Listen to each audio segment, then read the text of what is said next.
Good morning, and welcome to the daily Woodward Fire press briefing. Today is Wednesday, September 2nd. My name is Cecile Stelter, and I'm one of the public information officers assigned to this incident.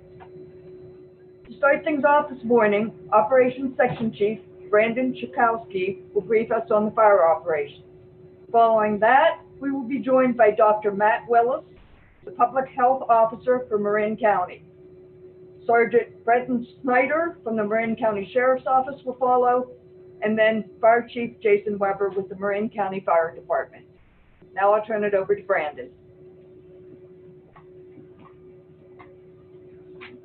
Once again, good morning, everybody. Work on pointing out a few of the areas here on the fire, just as kind of local reference points. Over here in this area, just on the west side of the fire, we have two areas that we look at: Coast Camp Creek, another large landmark we reference, which is Limatour Road. As Limatour Road comes up around, it continues on to the north side of our fire, right above, just to the north of Limatour Road. On the north side of the fire, we have the areas of Fox Drive, Silver Hills, Drake Summit, and Inverness Park. A little bit over further to the northeast, we do have Point Reyes Station.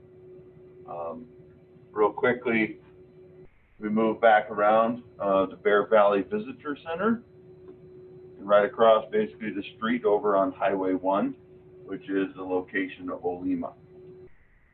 The other large reference points that we use on more of the east side of the fire, you have Highway 1 and Bear Valley Trail.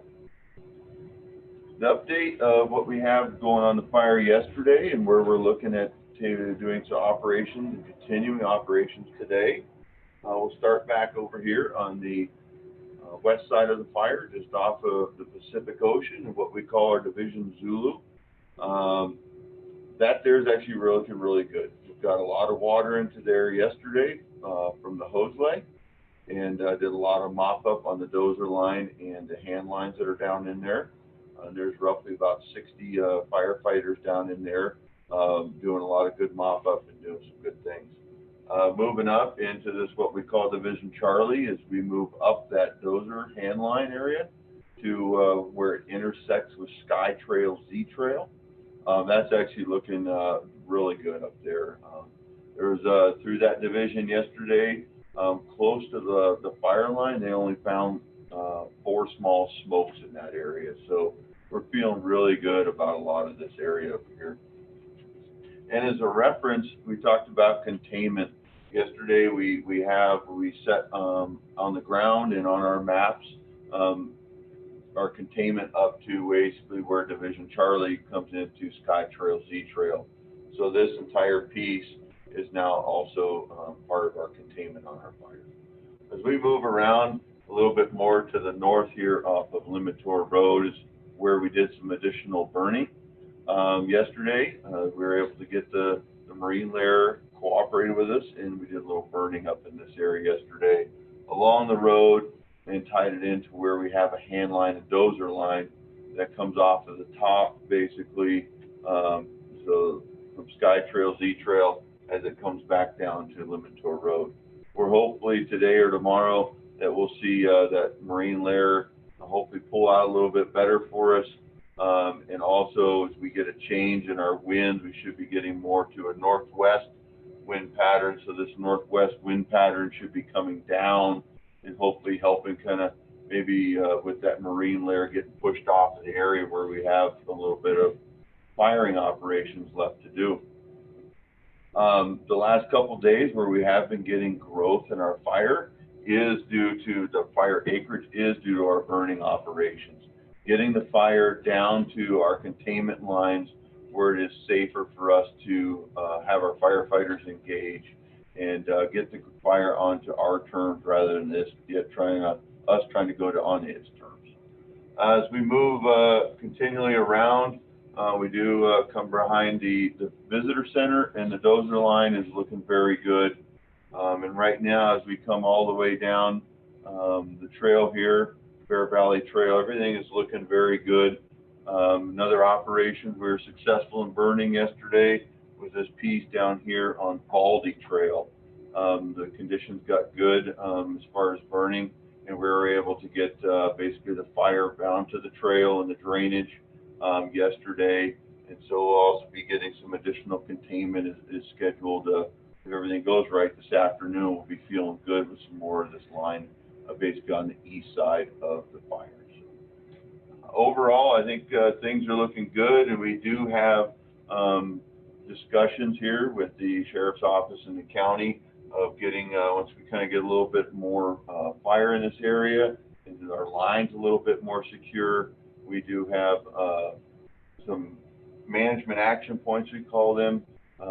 We had those discussions about when we would maybe be able to look at reducing some of the warnings and the orders in that area. So we have those conditions set in place, and when we start meeting those thresholds and feeling comfortable with things, we'll be able to take and start pulling back some of those warnings and orders in there. So thank you.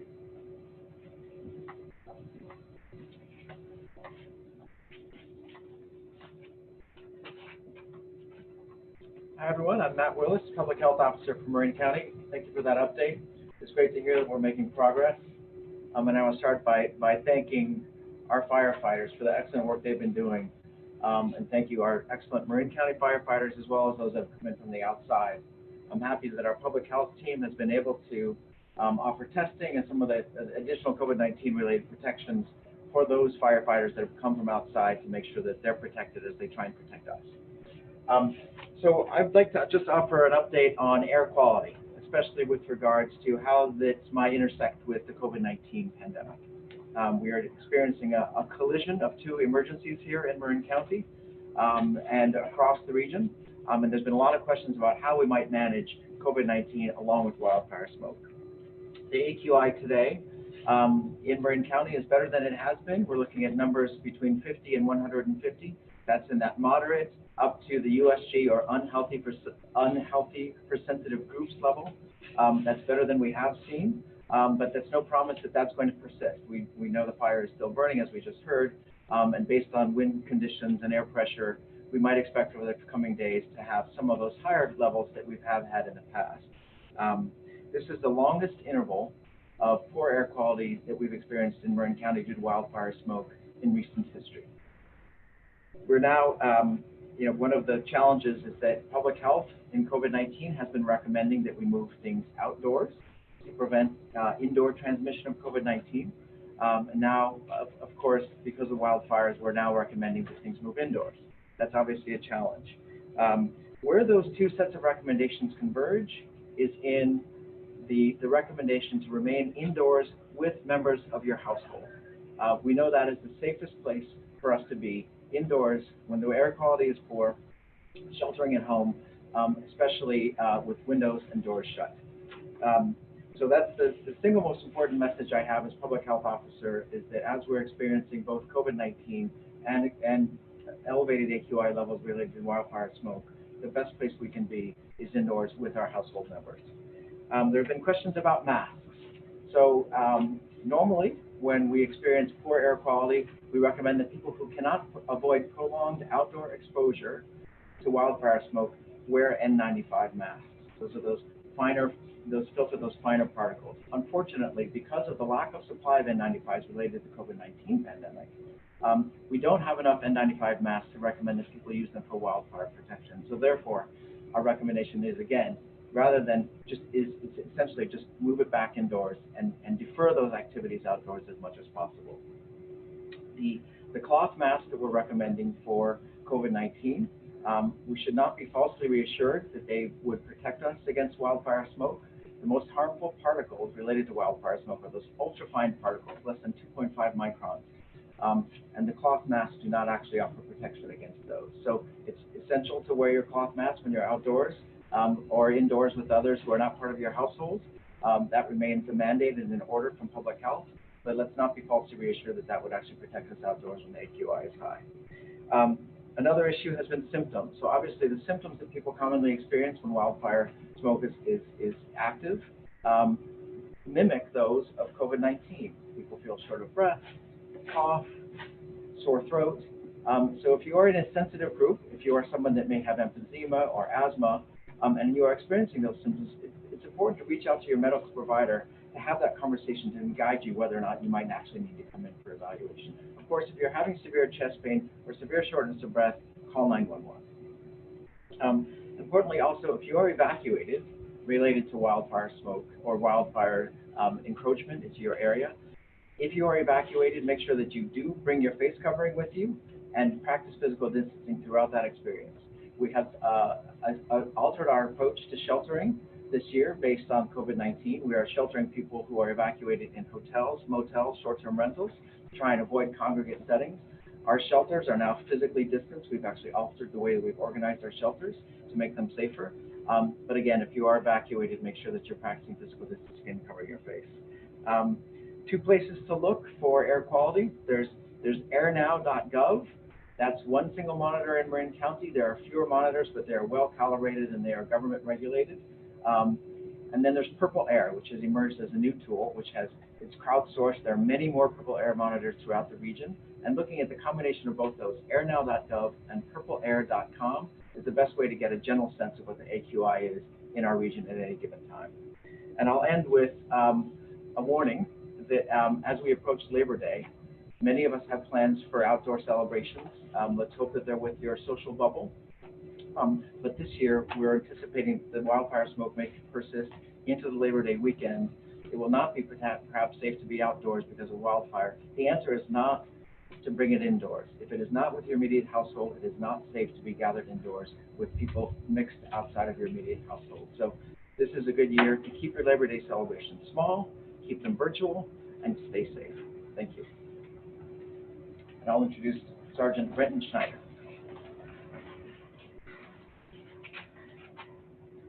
Thank you, Dr. Willis. So again, our evacuation warnings and orders remain in place that were in place yesterday. That includes the communities of Sea Haven, Inverness Park, Drake's View or Drake Summit, and then the order in the Silver Hills, Fox Drive, and Norway area.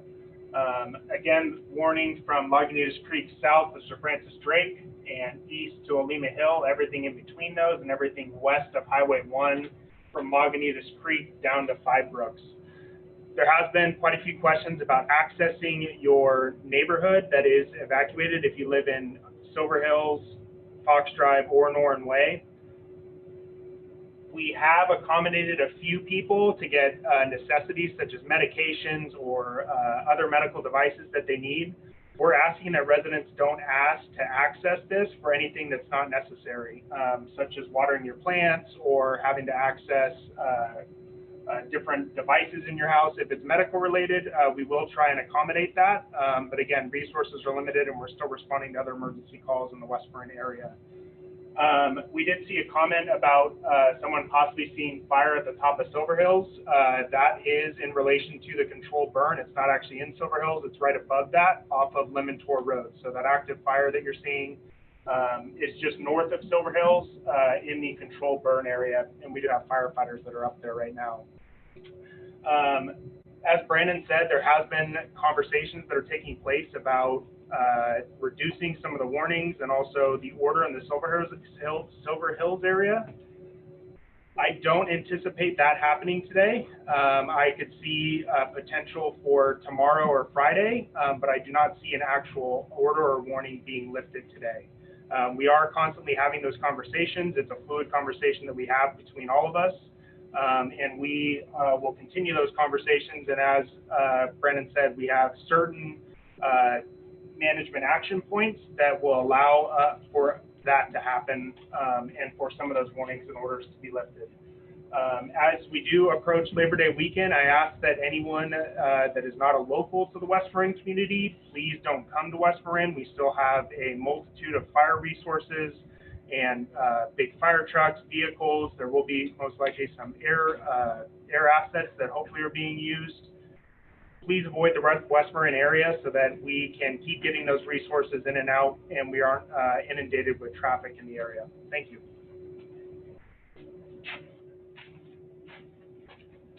Thank you, Brenton, Brandon, Dr. Willis, much appreciated. Good morning, Jason Weber, Marin County Fire Chief. We're responding live to questions you're posting.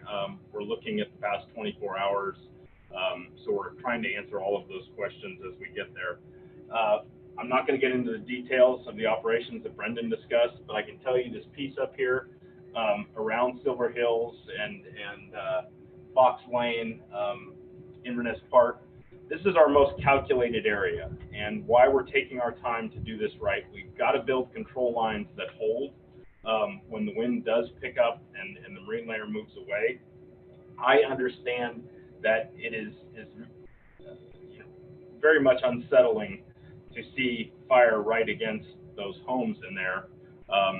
It's the last piece for us that needs to be buttoned up, and it's where we're spending our most time to do it in a calculated way to make sure we can protect those houses, but have good black line in there so there's no chance of rekindle or spotting across the road. So I understand there's a lot of anxiety around that, and we appreciate your patience. Brendan mentioned that there is some visible fire from that area. Well, that's because Limitor Road does run right behind those communities, and it's also why we have the evacuation order still in place there and the warnings just north of that. Also want to reiterate that we have nighttime resources out there that are watching those areas. There's a lot of folks out there in the day doing that work. There's also patrols at night that are working through that area to make sure if there are any ember showers that we're jumping on that immediately. So one of the questions also was about burnout operations versus the fire spread. So this is fire we're putting on the ground in order to build that black line. This isn't necessarily the fire spreading in that direction. Just want to clarify that piece. And then I'll end with the Point Reyes National Seashore will be closed through Labor Day weekend. And as Brenton mentioned, please stay out of the area. We have a lot of work to do out there. We don't need visitors coming to West Marin. And again, thank you for your time and patience. And continue with the questions. We'll get them answered every day.